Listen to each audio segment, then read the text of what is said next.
Goeiedag, ek groet u in die naam van Jesus Christus en ek sê vir u baie welkom dan by les nommer 47 en die titel is die mandaat vir 'n herhaalde uitstuur van 70 disippels. Jesus het dit gedoen en ek weet daarvan, ek het dit al die jare gelees en het raak gesien, maar ek dink ek verstaan dit nou eers bietjie beter. Ek weet nie of ek dit alles verstaan nie, maar wat ek nou verstaan is vir my baie beter as wat ek voorheen dit verstaan het en dit maak vir my baie meer sin. Gaan dit met u deel en ons moet probeer om te hou by die beginsel wat Jesus vir ons geroep het tot bekering, dat ons sal bekeer van ons eie gedagtes, want sy gedagtes is hoër as ons gedagtes. Van ons eie weë, want sy weë is hoër as ons weë. So dat wanneer ons dan praat van 70 disippels in 'n disipelskool, 'n profeteskool en 'n skool vir apostels, dan moet ons eintlik baie mooi kyk, wat was Jesus se presiese voetspoor? Hoe het hy dit gedoen?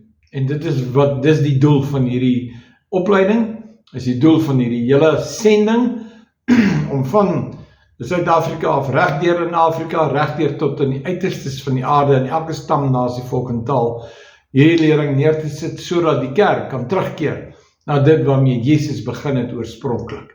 Hy is die weg, hy is die waarheid, hy is die lewe. Ons kan nie namens hom dinge verander of na ons smaak vir ons eie stories nie.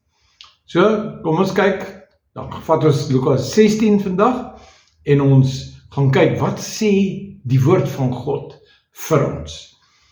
Lukas 16 se opskrif in die Bybel, in die Afrikaanse Bybel, is die sending van die 70 disippels. Nou vers 1 sê, en na hierdie dinge het die Here weer 70 ander uitgestuur. Het is baie interessant.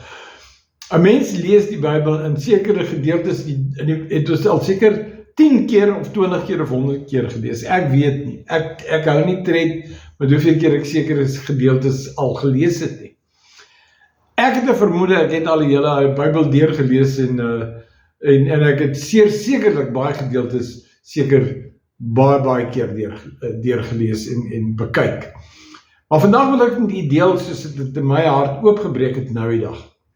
En hy sê hierso, hy gebruik hierdie spesifieke woorde, dis geskrywe net so in Lukas 10. Hy sê, en na hierdie dinge, dis die dinge wat besig was om te gebeur, wat Jesus gedoen het, het die Here weer, die woord weer sê, dis nie die eerste keer nie. Wat is nie die eerste keer nie? Dat hy 70 ander disippels aangestel, maar anderwoorde, dis nie dieselfde 70 nie. Ek dink dit kan nie dieselfde 70 wees, in sekere omstandighede, maar die uiteindelike ding is hierso, dit word weer gedoen, en dit word by herhaling dan gedoen, maar in hierdie geval staan daar spesifiek ander aangestel.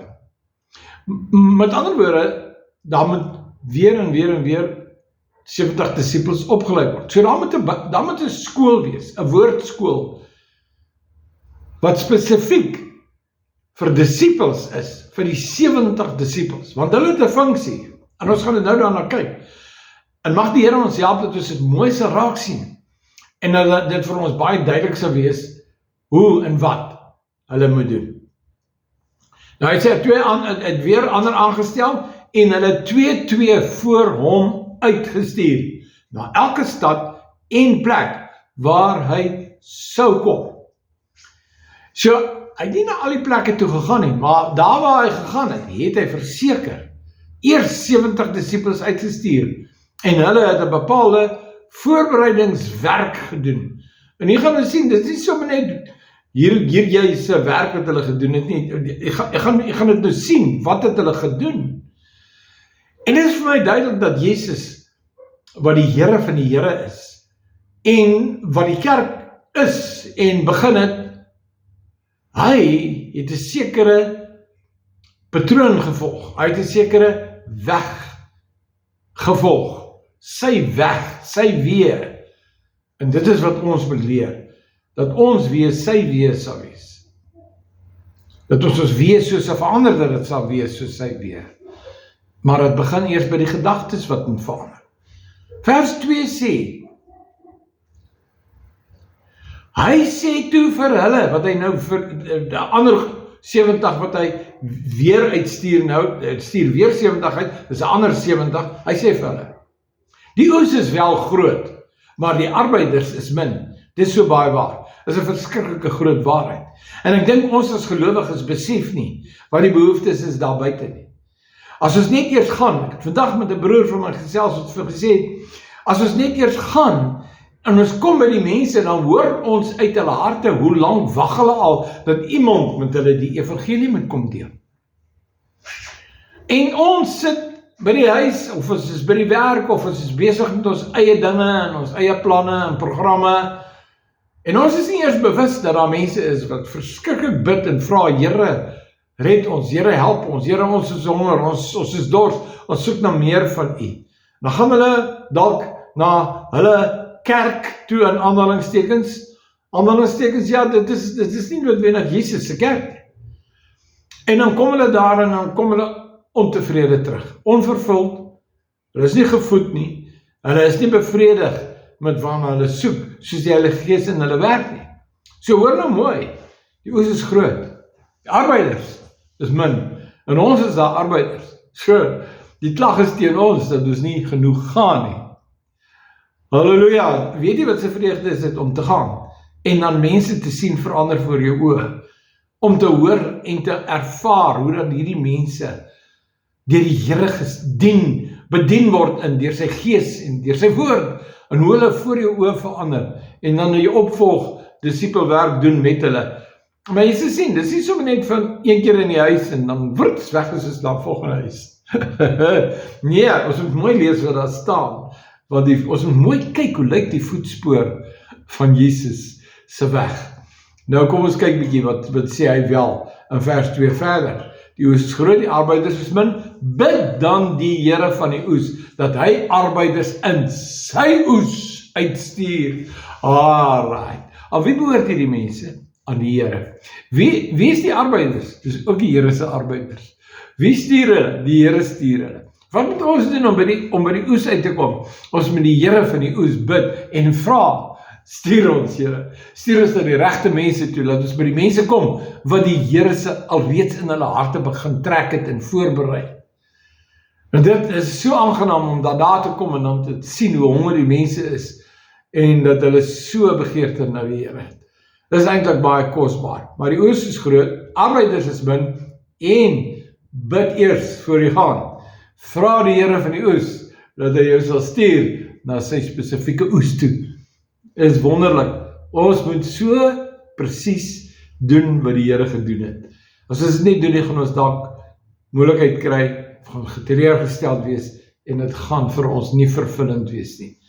Nou die volgende vers sê, vers 3, gaan dan. En ek het groot geword in 'n sekere kerkdenominasie, wat hulle die klok lei, op Sondag, dat die mense kerk toe kom, en ons het, hulle het gesê, die klok sê, kom sondags, kom. Maar die Here het nog nooit gesê, kom sondags nie. Hy het gesê, disciples, gaan. Ja, en dis wat ons moet verander. Ons moet op om die klokke te lei. Ons moet gaan om die woord te verkondig. Maar voor ons gaan, moet ons eers bid en vra. Vir wie? Vir die Here van die oes. Dat hy ons na die regte mense stuur, ons voetstappe sal rig, en dat hy ons weg vir ons voorspoedig sal maak. Gaan dan, kyk, ek stuur julle soos lammers onder wolwe. Nou ons as mense het hierdie geduigheid, ons wil eerder 'n rollie staan vat, of 'n kierie, of 'n mes in jou sak, dat jy jouself kan verdedig, of iets, weet jy wat nie. Maar ons is bang om te gaan. Om een of ander rede is ons bang om te gaan, want mense kan ons dalk wegjaag, en daar het al mense baie keer vir Here se mense weggejaag. Maar ek is nie so seker of hulle altyd gedoen het wat die Here gesê het nie. Ek is nie so seker of hulle al gebid het voor hulle gegaan het nie. So, kom ons kry alles in orde. Kom ons probeer hou by wat die Here doen nou gesê, volgens wat daar geskrywe staan. nou geset. En dan kan ons miskien dalk baie goeie lesse leer, maar ons moet nie sommer net ons eie ding doen nie. Ons moet sy weg volg. Halleluja. En dan sê hy in vers 4, wag, voor ek van vers 3 af wegstap, dat is 'n belangrike ding wat daar staan. Ek stuur julle soos lammers. Ek het net begin praat van die messe en die gewere en die stokke. Ons is bang, né?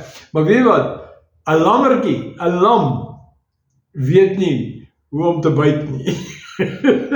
En 'n lam is die mees kwesbaarste ding wat jy seker aan kan dink. En onthou, 'n skaap is eintlik maar 'n dom ding, waarvan 'n lammetjie seker nog dommer is, want hy is nog onervare. Ek het al gesien dat 'n leeu of 'n luiperd vang 'n lam, 'n boklam of 'n skaaplam of wat ook al, en dan hardloop die lam nie eens weg nie, want die lam is eintlik te onnoosel. En dan begin die leeu of die luiperd gefrustreerd raak, dat hierdie ding wat sy prooi is, nie weghardloop nie, want dit is wat 'n jagter aanhits om dat sy jaginstinktief inskop. Jy weet, is wanneer die ding begin hardloop, want daai luiperd of of dan net 'n gewone luiperd of 'n leeu of wat ook al. Hulle is eintlik verbaas en verstom as die lam nou nie eers bang is nie en weghol nie. Maar dit is wat ons moet doen. Ons moet soos 'n lam, ons moet nie daar met 'n houding van meerderwaardigheid en beterweterigheid en kom daar, ek wil julle 'n bietjie kom help hierso. Ons moet nie met so 'n houding kom nie, ons moet kom met gesindheid van soos 'n lam, soos 'n lammertjies onder wolwe. En daai mense kan dalk wolwe wees. En as hulle is, dan skud ons die stof in die voete af. En dit sal ons sien later in hierdie hoofstuk. So, 4de vers sê, moenie finansiële voorsiening saamvat nie, moenie 'n beurs saamvat nie. En ons is so geneig, ons is te skaam en te skugter om by mense sommer net aan te kom. En dis 'n mooi ding, dis nie 'n lelike ding. Mense moet eintlik nooit met leë hande by mense aankom. Dis baie wonderlik, want God se mense is gewers. God het 'n blymoedige gewer lief. Dis vir God dierbaar. Maar wat God eintlik hier vir ons sê is, ons moet nie staat maak op wat ons het nie. Ons moet nie op ons proviant, ons beursie of wat ook al, ons bankbalans staat maak nie. Want dit gaan ons dalk arrogant maak en onmeerderwaardig maak. Ons moet regtig in nederigheid by mense aankom. Soos 'n lam, soos lammertjies onder wolwe. Maar oor jy is kwesbaar. Maar oor jy is nie daar om te beklei nie. Jy is daar om te dien. Die Here sê hy soek die wat verlore is. Hy soek die wat soek om gered te word. So, ons moet maar mooi dink oor hoe gaan ons by mense aankom. Ons moet eers bid, dan moet ons gaan na waar hy ons lei, en as ons daar kom, dan moet ons soos lammers onder wolwe ingaan. Dit beteken nie dat jy noodwendig jouself gaan gee om verskeer te word nie, ek sê dit nie. Ek praat meer van 'n houding, 'n gesindheid, wat ons moet hê, die gesindheid van Christus, wat soek om te red. Alright, dan in vers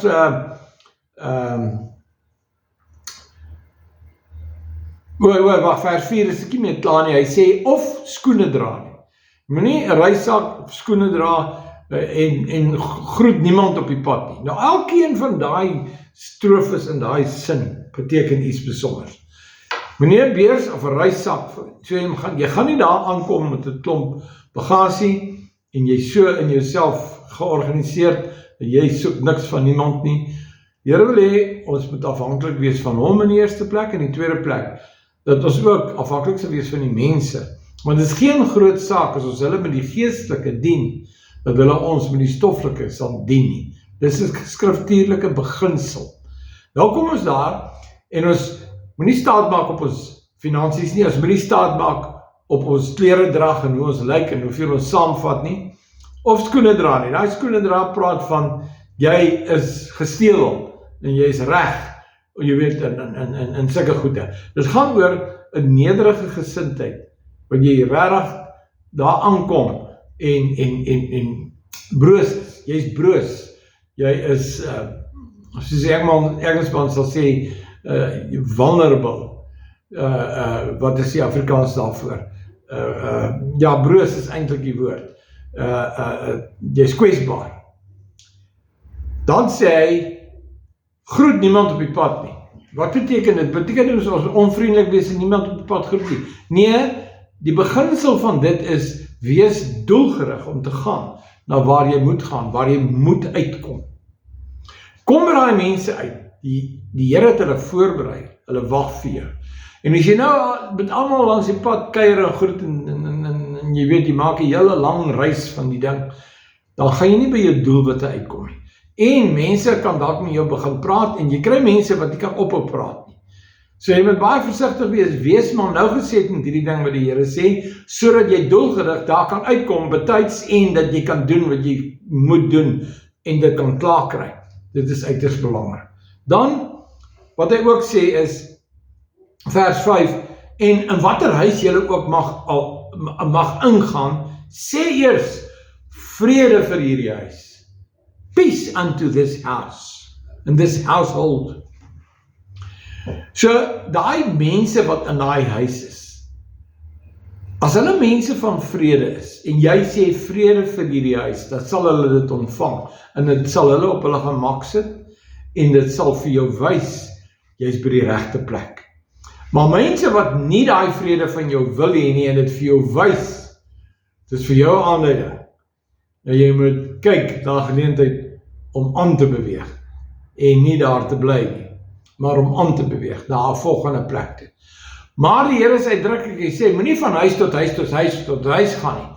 Hy sê jy moet die huis mooi uitkyk, maar dit begin nie by die huis uitkyk nie, dit begin by gebed, dit begin by gehoorsaamheid, aan hoe die Heilige Gees jou voorberei, en wat jy gaan bid, en hoe hy jou lei, waarheen jy gaan.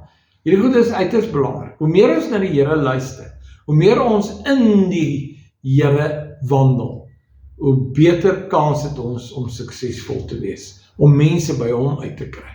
En dis sy mense, en ons is sy voete en hande. Nou sê hy verder, as jy dan vir daai mense sê, vrede vir hierdie huis, en, hoe reageer hulle? Daar is dalk 'n man van vrede, dan sal jou vrede op daai man gaan, en dit sal op hom bly. Anders sal die vrede na jou toe terugkeer. Jy sal agterkom, hierdie ou ontvang nie jou vrede. Nou, hy is nie rustig, hy het nie vrede met jou nie, dat jy daar is nie. En dan is dit, dan ben jy net baie oordentlik en op 'n mooi manier dalk net die gesprek korter knip en dan aanbeweeg. En as jy daar uitstap, dan skit jy die stof van jou voete af, soos in figuurlik nie, noodwendig letterlik nie. As 'n teken vir jouself, dat die mense het jou nie ontvang nie. As hulle jou nie ontvang nie, ontvang hulle nie die Here nie. As hulle die Here nie ontvang nie, dan gaan hulle verlore gaan. En dis eintlik waaroor die stof afskit gaan. Want dit sal verdraagliker wees vir Sodom en Gomorra in daai dag van oordeel, as vir hierdie mense wat nou, vir Jesus wat jy aan hulle wil kom voorstel, as hulle dit verwerk. So, ons moet besef, ons is net in die hande van die Here. En nou sê die Here, as hy vrede in jou terugkeer, dan beweeg jy na die volgende huis. Maar as daai vrede op daai man bly, dan bly jy in daai huis, en jy verwag dat daar gasvryheid sal wees.